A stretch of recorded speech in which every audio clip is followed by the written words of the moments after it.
এখন যারা আমাদের সাথে প্রতিদ্বন্দ্বিতা করবেন, আল্লাহ তাআলা যদি আমাদেরকে সফলতা দেন, আমরা যদি বিজয়ী হই, আমরা তাদেরকেও বলবো আসেন আপনারাও অবদান রাখেন। আমরা যুবকদের হাতে ইনশাআল্লাহ বাংলাদেশ তুলে দিতে চাই। এর প্রমাণ হচ্ছে যুবকদের সংগঠন আমাদের সাথে, এর প্রমাণ হচ্ছে আমাদের নির্বাচনী ক্যান্ডিডেট যাদেরকে করেছি তাদের ৬২ ভাগ যুবক। এটাই জাতির প্রতি আমাদের বার্তা। এটি হবে তারুণ্যের বাংলাদেশ ইনশাআল্লাহ। এটি হবে যৌবনদীপ্ত বাংলাদেশ। যৌবন কোনো বাধা মানে না। হিমালয় পর্বত হলে আল্লাহর পর ভরসা করে ডিঙ্গে যাবে ইনশাআল্লাহ। আমরা পিছনের দিকে কামড়াকামড়ি করব না, পিছনের সকল ঐতিহ্যকে আমরা ধারণ করে সামনে এগিয়ে যাব ইনশাআল্লাহ।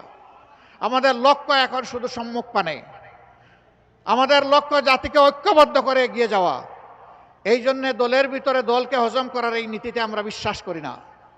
আমরা দলকে তার সম্মানের জায়গায় রেখে যার যার প্রতীকে 11টি দল নির্বাচনে আমরা অবতীর্ণ হয়েছি। আর আমরা ঘোষণা দিয়েছি প্রতীক যেখানে যেটা পড়বে ওইটাই আমাদের সবার প্রতীক। আমরা এইভাবে ঐক্যের একটা বার্তাই জাতিকে দিচ্ছি। আমরা কথা দিচ্ছি ইনশাআল্লাহ আগামীতে ঐক্যের সরকার গঠিত হবে। এমনকি এখন যারা আমাদের সাথে প্রতিদ্বন্দ্বিতা করবেন, আল্লাহ তাআলা যদি আমাদেরকে সফলতা দেন, আমরা যদি বিজয়ী হই, আমরা তাদেরকেও বলবো আসেন আপনারাও অবদান রাখেন। শর্ত মাত্র 3টা মানলেই হবে। নাম্বার 1, স্বীকার করতে হবে নিজে কেউ অপরাধ করবেন না, নিজে কেউ দুর্নীতি করবেন না, ব্যাংক ডাকাতি শেয়ার মার্কেট লুট করবেন না, জনগণের পকেটে হাত দিবেন না এবং কোনো দুর্নীতিবাজকে নিজের বগলের তলে আশ্রয় দেবেন না।